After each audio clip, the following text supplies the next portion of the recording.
Bien le bonjour tout le monde et bienvenue sur la chaîne Grid Reset. Alors j'étais un peu absent, j'ai pas fait de guidance ces derniers mois. Donc pour cette reprise, je vous propose des guidances avec un nouveau jeu qui est le Encore Tarot de Ciro Marchetti et dont les arcanes sont magnifiques, vous pourrez le constater dans vos guidances. Donc voilà, j'en profite aussi pour vous signaler que ces guidances sont très génériques, qu'elles ne parleront pas forcément à tous les chemins de vie au même moment. Donc si ça ne vous parle pas, ne prenez pas la tête, vous passez sur une autre chaîne ou vous passez simplement votre chemin. Et puis si ça vous parle et si vous avez envie d'approfondir certains messages, n'hésitez pas à me contacter. Mes coordonnées seront dans la barre de description. Vous pourrez me contacter via mail ou via WhatsApp.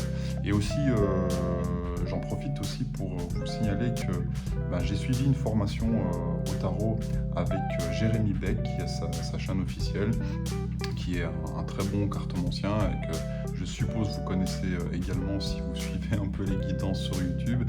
Et donc voilà, je vous mettrai les coordonnées de son site aussi dans la barre de description. Tout ça pour vous dire que cette formation est très bien faite, dans la bienveillance, avec des supports vraiment super bien faits, avec une écoute de chaque participant et de chaque étudiant.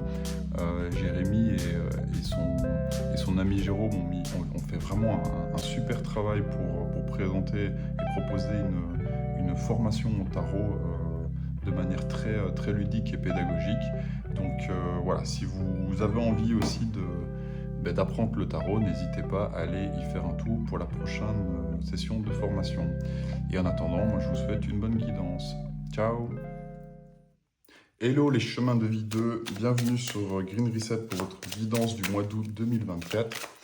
Donc on va tout de suite aller voir ce que l'univers et les guides ont pour vous pour le mois d'août 2024, s'il vous plaît.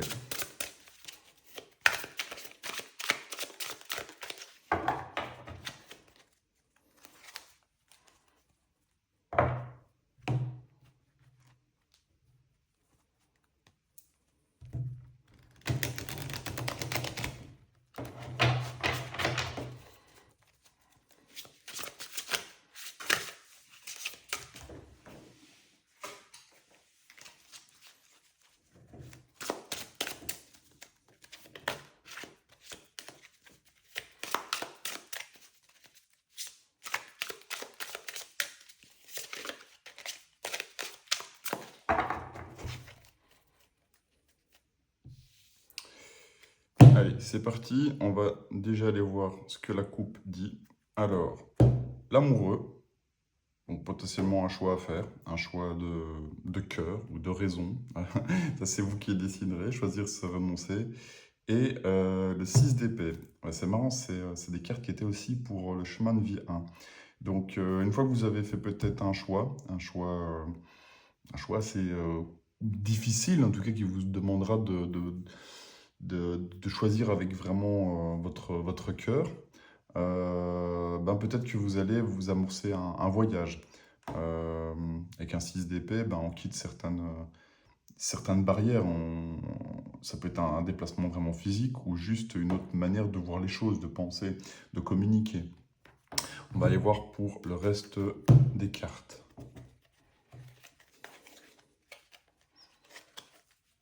Alors, une carte pour présent. Le blocage.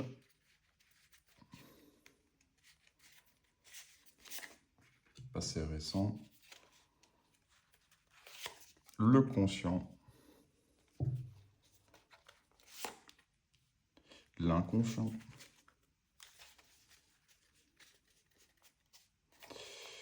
Futur proche. Crainte, espoir. Énergie extérieure. Votre conseil. Et le résultat potentiel final. Voilà, le jeu est en place. On va retourner les cartes une à une. Alors, dans votre état d'esprit, roi d'épée. Alors, vous essayez, vous êtes pour l'instant lucide. Peut-être que vous avez vraiment découvert, compris quelque chose. Euh, Terminer un enseignement, une formation, ou même avoir, je veux dire, mentalisé, compris quelque chose vraiment de manière euh, mentale. C'est structuré dans votre esprit, ou en tout cas vous faites preuve vraiment de cette énergie où on est vraiment lucide, on peut faire des choix de raison, en pouvant vraiment mesurer euh, tous les côtés positifs, négatifs des choses. Voilà, il y a vraiment une lucidité, une clarté mentale, quoi. Alors, ce qui pourrait vous bloquer, c'est la force. Donc, avec la force sur un roi d'épée, moi je me dis que ce qui pourrait éventuellement vous bloquer ou vous manquer, ben, c'est peut-être un contrôle de vos émotions. Parce que la force, ben, c'est pas forcément la force physique, c'est de maîtriser, d'avoir une maîtrise de soi, un self-control. Euh, et donc, quand on est dans un roi d'épée, ben, on a peut-être raison, on a peut-être des vérités, mais après, le roi d'épée, il peut avoir du mal à les communiquer, dans le sens où dans son extrême, ça serait plutôt le côté dictateur. C'est j'ai raison, donc je décide, quoi. Avec la force en blocage, peut-être que ça vous demande un peu de gérer une potentielle colère que le roi d'épée pourrait avoir, quoi. Donc à vous de voir si ça vous parle. En tout cas, une maîtrise de soi. Le roi d'épée, dans ses bons côtés, c'est quelqu'un qui communique très bien, qui n'est pas forcément la personne la plus chaleureuse, mais qui va être juste, droit, équitable, et donc avec une force en blocage. Peut-être qu'on vous demande de calmer certains tempéraments peut-être excessifs de votre personnalité, quoi. Alors, dans un passé récent, vous avez le 7 de denier. Donc, le 7 de denier, ça parle d'investissement. Peut-être que vous êtes investi dans quelque chose, que vous avez semé les graines dans un projet. Alors, ça parle aussi de foi, pour moi, parce que, en fait, on a semé des graines. On attend aussi que ça vienne. On voit pas forcément les résultats. Ça commence à venir, mais on n'est pas encore peut-être certain. Ça dépend un peu aussi des projets. Et donc, gardez confiance. Peut-être que dans un passé récent, vous avez justement commencé à mettre des choses en place qui continuent à pousser, mais ça demande du temps. Il y a un genre de temps caché à un moment donné dans cette notion de cette de denier, où quand on a commencé à mettre en place des éléments, et ça fait vraiment passer à l'idée du jardin, ben, on a semé des graines, mais on ne va pas récolter tout de suite les fruits. Et on n'est pas sûr que ça va arriver à maturité. Gardez la foi, vous avez fait ce qu'il faut pour la mettre en place, quoi. Et donc peut-être que ici, le roi d'épée, avec la force, il se dit quand est-ce que ça arrive tout ça, quoi? Quand est-ce que je vais vraiment récolter les choses que j'ai mis en place, quoi? Ça va arriver. On va voir le reste du tirage, mais globalement, ça va arriver. Ça vous demande quand même de vous maîtriser. Alors, ce que vous avez en conscience, c'est le 5 de bâton. Bon, le 5 de bâton, ça parle quand même, vous voyez ici la carte, tous les bras se croisent, s'entrechoquent. C'est un peu comme si ces personnes se battaient avec ces bâtons, quoi. Et c'est un peu l'idée.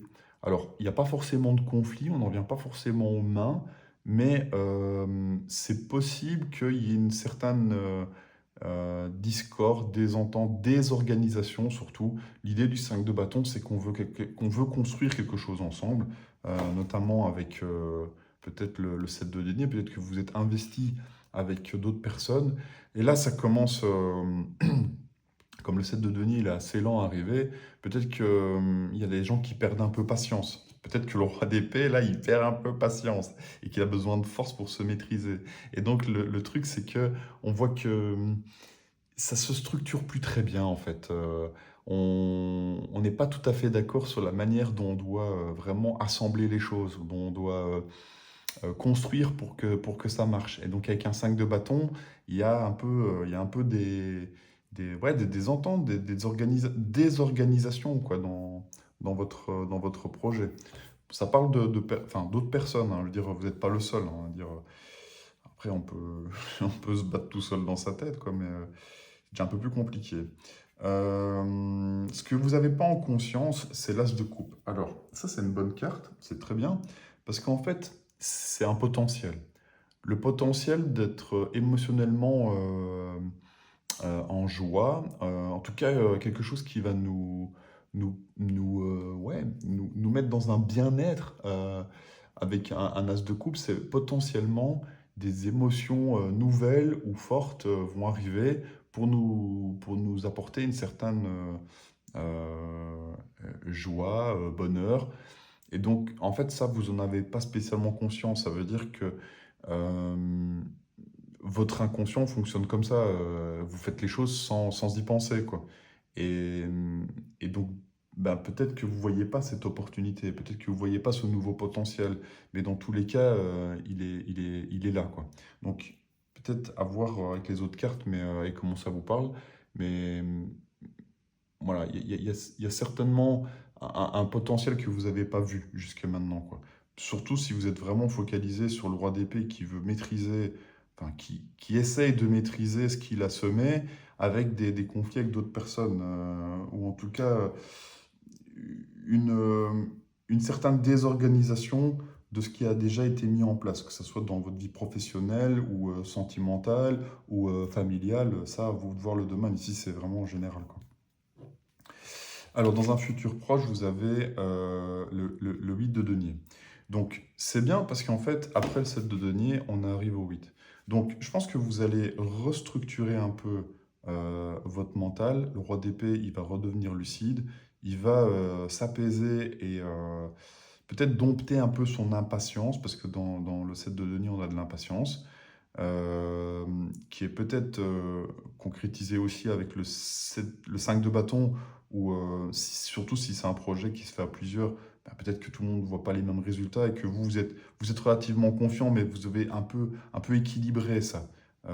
Entre le 5 de bâton, ou potentiellement vous avez d'autres personnes qui sont dans le projet qui vous disent, ouais, ton truc, tu as commencé, mais en fait, ça marche pas, on n'a pas de résultat. Avec le 8 de denier, justement, on va continuer à mettre le métier sur l'ouvrage. Quel que soit le projet, on va continuer à le peaufiner, à apprendre encore des petites choses, à s'instruire. à, euh, on garde la confiance dans le processus qui va arriver, parce qu'en fait, on voit déjà un petit peu les résultats et surtout, on s'y accroche, on sait que ça va marcher. Et donc, on peaufine vraiment les détails. On arrive sur la fin de la suite de denier. Prenez patience. En tout cas, si c'est quelque chose où vous avez besoin de patience, parce que je pense que 7 de denier, roi d'épée, force en blocage, 5 de bâton et l'as de coupe qui pourrait être inconscient, mais vous donner un petit peu un nouvel élan émotif, ou en tout cas émotionnel dans ce que vous entreprenez, ça va arriver. Mais les deniers, c'est lent. C'est les choses concrètes, matérielles, elles mettent du temps à se manifester, quoi. Vous êtes bien parti. C'est juste que là, pour l'instant, peut-être il vous faut un peu de patience, quoi. Alors, dans votre crainte ou espoir, vous avez le 2 d'épée. Alors, le 2 d'épée, ça va vous demander aussi peut-être une mini-justice un peu, hein. Vous voyez, bon, la personne, elle n'a pas vraiment les yeux bandés, mais elle doit choisir entre... Elle a deux dagues dans la main. Et donc, peut-être que ce roi d'épée, une fois qu'il aura vraiment retrouvé sa force, en tout cas sa patience, euh, d'arriver à dompter un peu sa colère ou les choses qui pourraient le mettre en, en porte-à-faux vis-à-vis d'une équipe ou d'une famille ou d'une relation ou quoi que ce soit. Ici, en fait, on va vous demander d'équilibrer les choses. Et un roi d'épée, il est au sommet de sa suite. Ça, c'est vous. Le roi d'épée, c'est vous. Vous êtes une femme ou un homme, ça n'a pas d'importance. Et en fait, vous allez pouvoir maîtriser vos épées, maîtriser votre mental en vous écoutant, en écoutant votre force intérieure, parce que la force, c'est ça. C'est très bien d'avoir de la colère, c'est très bien d'avoir de l'ambition, d'avoir de l'impatience. Il faut juste la maîtriser. Et le roi d'épée, il va y arriver, même si c'est en blocage, et vous allez arriver dans un 2 d'épée où vous allez équilibrer justement ben, peut-être vos idées personnelles et les idées des autres. Les idées des autres qui pourraient un peu vous embarrasser des fois dans certaines situations avec le 5 de bâton. Alors, dans les énergies extérieures, vous avez le 4 le 4 de denier.